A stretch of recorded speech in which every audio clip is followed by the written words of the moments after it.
अस्सलाम वालेकुम नाजरीन। पिछली किस्त में आपने देखा कि किले वालों ने धुंधार की बेटी आईगुल को अगवा कर लिया था और किले में लाकर उस्मान को कहा था कि खुद को हमारे हवाले कर दो वरना आईगुल मारी जाएगी। उस्मान बाहर जाना चाहता था लेकिन उसके साथियों ने उसे रोक लिया था। इस किस्त के आगाज़ में सोफिया ने किले के कुछ खास आदमियों को इकट्ठा किया हुआ था और कह रही थी हमारे गवर्नर की आखिरी रसूमात कल अदा की जाएंगी। अब तुर्कों के खिलाफ एक ना ख़त्म होने वाली जंग का आगाज़ हो गया है। किले के इर्द गिर्द मुआवज़ों को बढ़ा दो।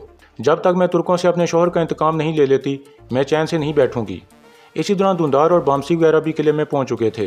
रास्ते में उस्मान जानबूझकर बामसी से टकरा जाता है और फिर आगे बढ़ जाता है। इसके बाद वो सब मरकजी हाल में पहुंच जाते हैं।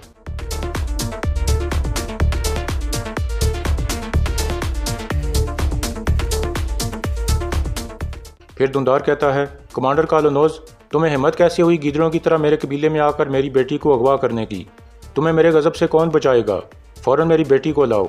कालोनोज कहता है आराम से धुंधार साहब, आप मेरे ही किले में मुझे धमकी दे रहे हैं।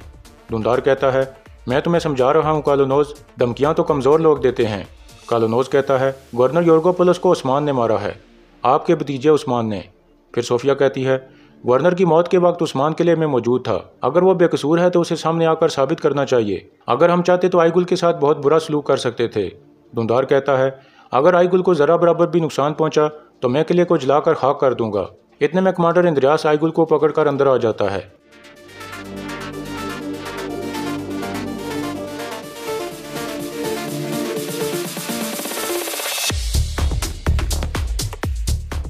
फिर सोफिया कहती है इंद्रियास, खातून को छोड़ दो। यह सुनकर इंद्रियास आईगुल को छोड़ देता है। आईगुल अपने वालिद के पास आ जाती है। धुंधार पूछता है मेरी चांद सी बेटी, इन्होंने कुछ बुरा तो नहीं किया तुम्हारे साथ? आईगुल कहती है मैं ठीक हूँ बाबा, इन घटिया लोगों में मुझे छूने की जरूरत नहीं है। अगर ये वाकई बहादुर होते तो उस्मान पर इल्ज़ाम लगाने की बजाय गवर्नर के असल कातिल को पकड़ते। सोफिया कहती है हमारे पास उस्मान के खिलाफ गवाह मौजूद हैं। अगर उस्मान यहाँ हाजिर ना हुआ तो तुम में से कोई भी यहाँ से जिंदा नहीं जाएगा। फिर सोफिया कालोनोज को कहती है जब तक उस्मान यहाँ नहीं आता तब तक ये सब कैदखाने में रहेंगे। धुंधार कहता है तुमने बिजांतीनियों का गंदा चेहरा दिखा दिया है सोफिया। हम सब जानते हैं कि उस्मान यहाँ नहीं है। असल में तुम उस्मान के बहाने गवर्नर के साथ होने वाला मायदा तोड़ना चाहती हो। लेकिन ये याद रखो, अगर हमें ज़रा बराबर भी नुकसान पहुँचा तो तमाम तुर्क कबीले तुम लोगों का जीना हराम कर देंगे। कालोनोज कहता है जैसे तुम अपनी बेटी के लिए इस किले को जलाना चाहते हो, ऐसे ही मैं अपने बाप जैसे गवर्नर के लिए तमाम तुर्क कबीलों को तबाह कर दूंगा। फिर कालोनोज अपने सिपाहियों को कहता है इन सब को पकड़कर कैदखाने में ले जाओ।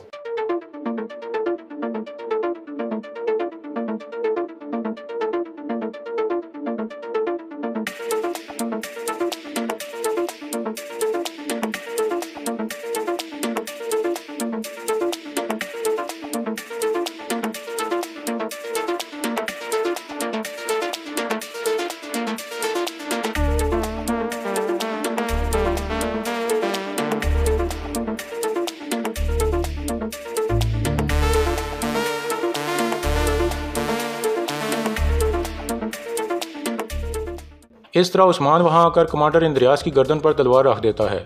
फिर सोफिया कहती है देखा धुंधार साहब, आप तो कह रहे थे कि उस्मान यहाँ नहीं है। मैं जो चाहती थी वो कर दिखाया। उस्मान खुद चल कर यहाँ आया है। यह सुनकर उस्मान कहता है जो चल कर आया है ये तुम्हारी मौत का बुलावा है, जाने दो इन्हें वरना हर कोई मरेगा। सोफिया कहती है हमारे कई सिपाहियों को मार चुके हो तुम, इंद्रियास को छोड़ दो। इतना खून बहाने के बावजूद भी दिल नहीं भरा तुम्हारा। धुंधार कहता है मैं उस्मान को लिए बगैर कहीं नहीं जाऊँगा। सोफिया कहती है आप तसल्ली रखें धुंधार साहब, उस्मान पर इंसाफ के मुताबिक मुकदमा चलाया जाएगा। हम खून नहीं बहाना चाहते, हम सिर्फ इंसाफ चाहते हैं। यह सुनकर बामसी कहता है सोफिया सही कह रही है धुंधार साहब, अगर हम इनकी जगह होते तो हम भी ऐसा ही करते। इंसाफ वाली अदालत पर यकीन करना हम सब के लिए बेहतर है। फिर सोफिया कहती है सिपाहियों अपनी तलवारें नीचे कर लो। इसके बाद उस्मान भी इंद्रियास को छोड़ देता है और तलवार नीचे फेंक कर कहता है चचा आप जाइए, बामसी साहब बिल्कुल ठीक कह रहे हैं। फिर कालोनोज कहता है इंद्रियास, धुंधार साहब और इनके साथियों को हथियार वापस दे दो और बाहर तक छोड़ आओ और इस मुजरिम को कैदखाने में बंद कर दो।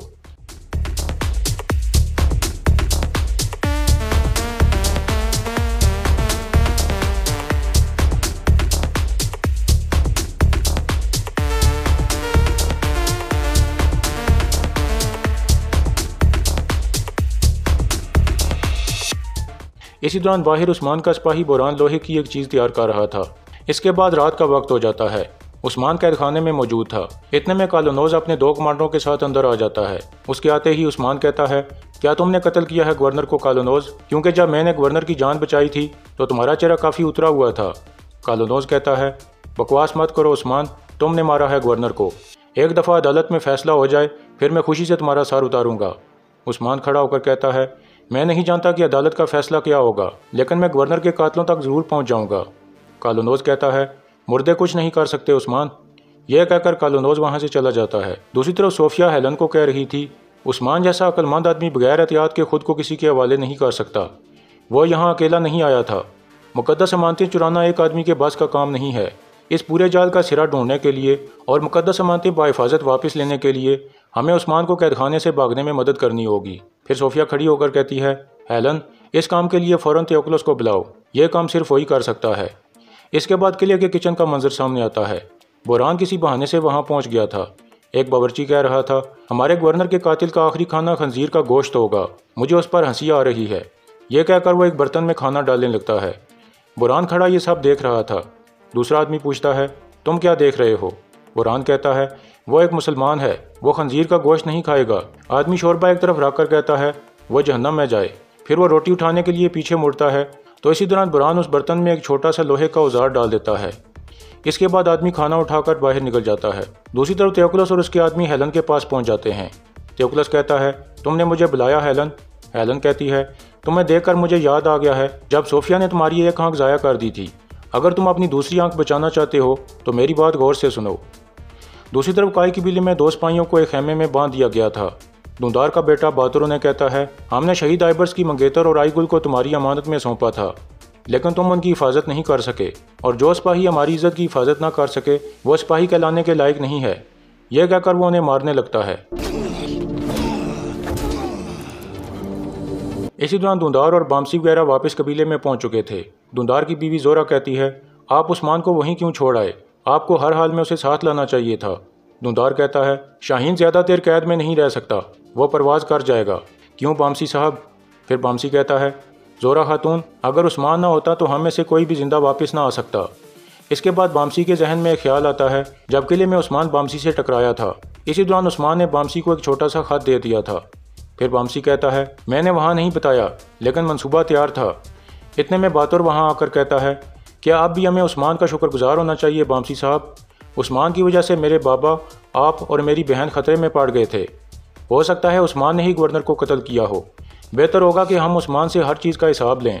यह सुनकर आईगुल कहती है, बहुत हो गया भाई, उस्मान ने हम सब की खातिर खुद को कुर्बान कर दिया है। यह कहकर आईगुल गुस्से से बाहर निकल जाती है। फिर बातुर भी बाहर निकल जाता है। इसके बाद धुंधार कहता है, बातुर सही कह रहा है, अगर उस्मान मुजरिम साबित हो गया तो वो उस्मान को आसानी से नहीं छोड़ेंगे। दूसरी तरफ किले में एक आदमी खाना लेकर कैदखाने में उस्मान के पास पहुंच जाता है।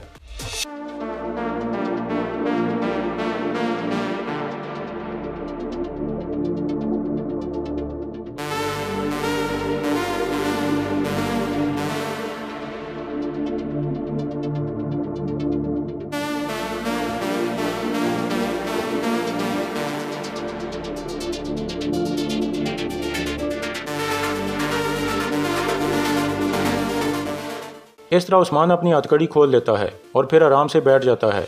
इतने में कैदखाने का मुहाफिज वापस आकर कहता है, क्या हुआ उस्मान साहब, यह खंजीर का गोश्त पसंद नहीं आया, यह तुम्हारा आखिरी खाना है। यह सुनकर उस्मान खाने वाला बर्तन उठा लेता है और उसे सिपाही की तरफ फेंक देता है। सिपाही बहुत गुस्से में आ जाता है और फिर कैदखाने का ताला खोलकर अंदर आ जाता है।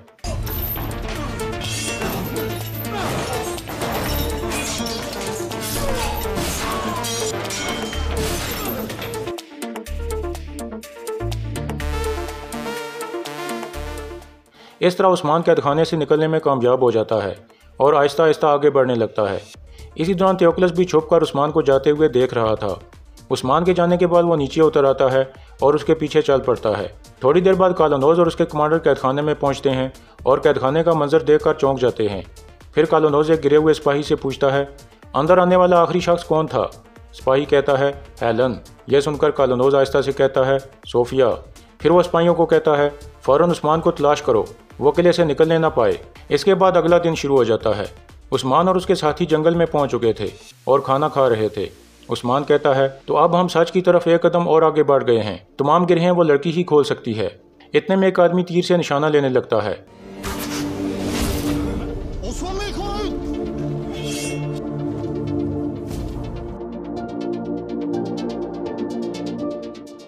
उस्मान उस आदमी को देखकर कहता है, किन्नौर सिपाही। किन्नौर पास आकर सबको सलाम करता है। फिर वो घोड़े से उतरकर उस्मान के गले मिलता है और कहता है, मुझे पता चला कि आप किले में हैं, इसलिए मैं आपसे मिलने आ गया। उस्मान कहता है, मैं बहुत अच्छी तरह से जानता हूँ तुम्हें।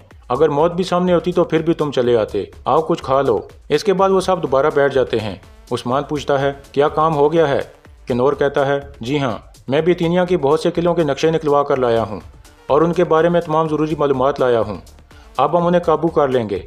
उस्मान कहता है, आज से हम जहाद के नए मैदानों का रुख करेंगे। हर वो जगह जहां अल्लाह के हुक्म से हमारे कदम पड़ेंगे वो मजलूमों का साथ देने वाली अजीमुल शान सल्तनत होगी। लेकिन पहले हम अपने भाई आइबर्स का इंतकाम लेंगे। अब जो भी सामने आएगा वो कुचला जाएगा। इसी दौरान थियोक्लस और उसके आदमी भी जंगल में पहुंच चुके थे और आहिस्ता आहिस्ता आगे बढ़ रहे थे। दूसरी तरफ काई की बिल्ली में एक सिपाही मरकज़ी खेमे में आकर बताता है कि उस्मान साहब बाहिफाजत किले से निकल गए हैं।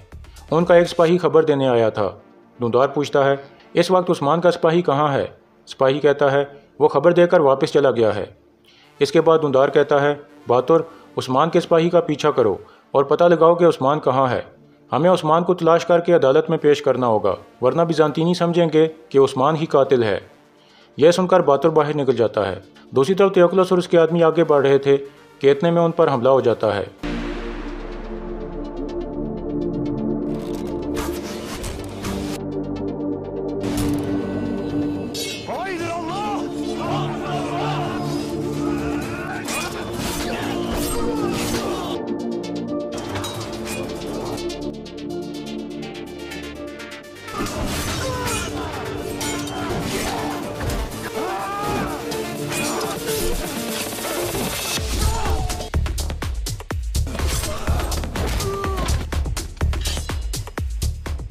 इस तरह थियोक्लस के सारे आदमी मारे जाते हैं। फिर उस्मान थियोक्लस के कंधे में खंजर घोंप देता है और पूछता है, किसने भेजा है तुम्हें मेरे पीछे? थियोक्लस नहीं बताता और दर्द से तड़पने लगता है। फिर उस्मान खंजर निकालकर उसकी आंख के करीब कर लेता है और दोबारा पूछता है, बताओ किसने भेजा है तुम्हें?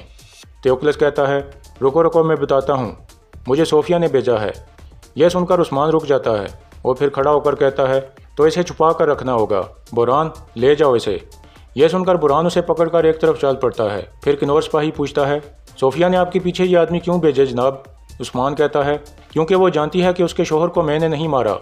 असल में रहबाओं ने मेरी जान बचाई है, क्योंकि रहबाओं ने के लिए मैं जो काम किया है उसकी वजह से सोफिया समझती है कि उस वाक़े से मेरा भी कोई ताल्लुक़ है। इसी वजह से उसने मेरे पीछे आदमी भेजे हैं। अब अगर वो रहबाएँ मिल जाएँ तो बहुत सी कड़ियाँ खुल सकती हैं। यह कहकर उस्मान और उसके सिपाही चल पड़ते हैं।